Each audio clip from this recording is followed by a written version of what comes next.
चुनावी मौसम है, लिहाजा प्रधानमंत्री कर्नाटक पहुंचे हैं और कर्नाटक विधानसभा चुनाव में ओपिनियन पोल तो ये बताता है कि बीजेपी के लिए सत्ता अब उसके हाथ से फिसल रही है। लेकिन प्रधानमंत्री हैं कि पूरी कोशिश में लगे। कांग्रेस पर निशाने पर लिया और कहा कि मुझे 91 बार गाली दी गई है, लेकिन हर बार जनता ने करारा जवाब दिया है। जनता ने उन्हें नकार दिया है जिन्होंने प्रधानमंत्री को गाली दी। प्रधानमंत्री ने कहा, कांग्रेस हर उस व्यक्ति से नफरत करती है जो सामान्य मानवीय की बात करता है, जो उसके भ्रष्टाचार को सामने लाता है, जो उसकी स्वार्थ भरी राजनीति पर प्रहार करता है। बड़े से बड़े महापुरुष उनकी गालियों के शिकार हुए। तो क्या प्रधानमंत्री अपने आप को उस श्रेणी में रखते हैं जो महापुरुषों की श्रेणी है? लेकिन ऐसे में सवाल यह है कि जो प्रधानमंत्री ये कहते हैं सदन के भीतर कि एक अकेला मोदी ही काफी है पूरे विपक्ष के लिए, और प्रधानमंत्री के समर्थक जो ये कहते हैं कि विपक्षी एकता कुछ नहीं है अकेले मोदी के आगे, तो क्या हर बार प्रधानमंत्री का ये कहना कि मैं लाचार हूं, मुझे लोग गाली दे रहे हैं, मुझ पे आरोप लगा रहे हैं, क्या अपने आप को पीड़ित बताकर प्रधानमंत्री संवेदनाएं जीतना चाहते हैं? लोगों की भावनाओं को एक तरह से अपनी तरफ जोड़ना चाहते हैं, ये बताना चाहते हैं कि मुझे हर कोई निशाने पर ले रहा है, लिहाजा मुझे वोट करो, मुझे मजबूत करो।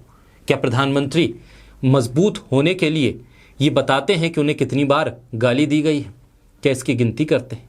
तो क्या प्रधानमंत्री इस बात की भी गिनती करते हैं कि सोनिया गांधी या फिर राहुल गांधी के अलावा ममता बनर्जी से लेकर राजनीति के दूसरे विपक्षी नेताओं को कितनी बार तंज भरे लहजे में उन्होंने संसद के अंदर और मंच से पुकारा है? बोलता हिंदुस्तान पर मैं हूं आपके साथ बिरसा शाकिर अली बेग। कर्नाटक में 10 मई को विधानसभा चुनाव होंगे।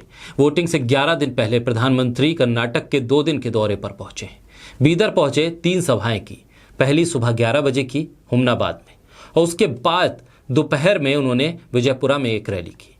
उसके फौरन बाद बेलागामी के गुटाची में प्रधानमंत्री ने भाषण दिया और कांग्रेस पर निशाने पर लिया। कहा, कांग्रेस हर उस व्यक्ति से नफरत करती है जो जनता की बात करता है, जो भ्रष्टाचार को सामने लाता है, जो स्वार्थ की राजनीति पर सवाल करता है। ये भाषण प्रधानमंत्री कर्नाटक में दे रहे हैं, जहां पर 40% कमीशन लेने का सीधे मुख्यमंत्री पर आरोप लगा है। और ऐसे व्यक्ति को प्रधानमंत्री फोन करके मनाते हुए वीडियो में कैद हुए हैं।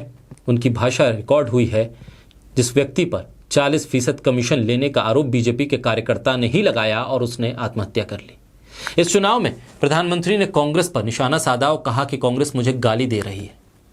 और ये वो शब्द हैं जो प्रधानमंत्री कह रहे हैं कि अब कांग्रेस के लोगों ने अब तक मुझे 91 बार गाली दी है। इन गालियों के शब्दकोश में टाइम खराब करने के बजाय अगर कांग्रेस ने इतनी मेहनत गुड गवर्नेंस में की होती तो उसकी स्थिति इतनी खराब नहीं होती।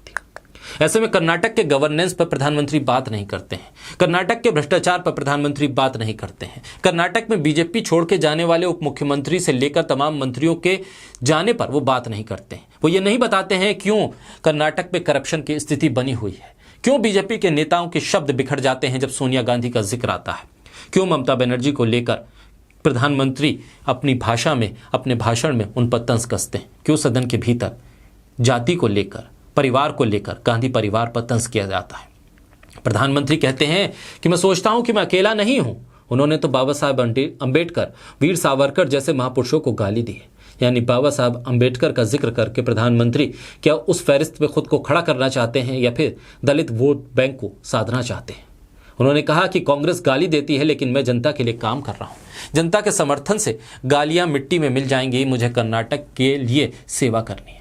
तो अब तक प्रधानमंत्री ने कर्नाटक के लिए क्या किया, इसको क्यों नहीं बताया? पूर्ण बहुमत की सरकार बनाने की बात कही है और कहा है कि मुझे पूर्ण बहुमत की सरकार चाहिए। ऐसे में प्रधानमंत्री क्या ये बताएंगे कि मध्य प्रदेश समेत जहां जहां भी कांग्रेस की पूर्ण बहुमत की सरकार आई, उसे गिराकर फिर अपनी सरकार बनाने को प्रधानमंत्री क्या इसे गुड गवर्नेंस कहेंगे? और फिर कांग्रेस की स्थिति पर बात करते करते जिस तरह से उनके नेता और वो खुद सोनिया गांधी से लेकर कांग्रेस के तमाम महिला नेताओं और खुद गांधी परिवार को लेकर शब्दों का इस्तेमाल करते हैं, शब्दों का चयन करते हैं, उसी के श्रेणी में रखेंगे। दरअसल मल्लिकार्जुन खड़गे ने, कांग्रेस के अध्यक्ष ने 27 अप्रैल को कलबुर्गी में एक चुनावी सभा में प्रधानमंत्री को जहरीले सांप बता दिया था। इसकी तरफ प्रधानमंत्री का इशारा था। हालांकि खड़गे ने इस पूरे मामले पर माफी भी मांगी थी। प्रधानमंत्री ने कहा कि डबल इंजन की सरकार बनाना बेहद जरूरी है, लेकिन इस डबल इंजन की सरकार में कर्नाटक में जो भ्रष्टाचार हुआ है उसको लेकर प्रधानमंत्री जवाब क्यों नहीं देते?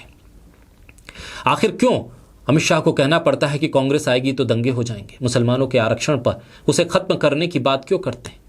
बीजेपी की सरकार है कर्नाटक में, जब तक तब तक क्या हुआ? कर्नाटक में कितना निवेश आया? प्रधानमंत्री कहते हैं कि जब हमने पीएम किसान सम्मान निधि की शुरुआत की तो कर्नाटक की कांग्रेस जेडीएस सरकार ने उसे लेने से मना कर दिया, किसानों से नफरत बताई। लेकिन जब किसान धरने पर थे तब प्रधानमंत्री ने उनकी सुध क्यों ली?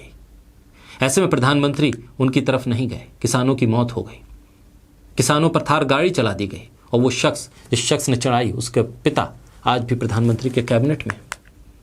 सवाल कई हैं, और प्रधानमंत्री जिस तरह से कांग्रेस को घेरने की कोशिश कर रहे हैं वो एक पुरानी रीत है जिसके जरिए प्रधानमंत्री अब तक अपने वोटर्स को, अपने समर्थकों को एकजुट करने की कोशिश करते रहे, जिसमें एक भावनात्मक मुद्दा भी है। और ये बताना भी ज़रूरी है कि मोदी पीड़ित है और मोदी अकेला है, और उसके खिलाफ काफ़ी लोगों ने गठबंधन कर लिया है और अकेले मोदी को जिताने के लिए जनता से समर्थन मांग रहे हैं प्रधानमंत्री मोदी।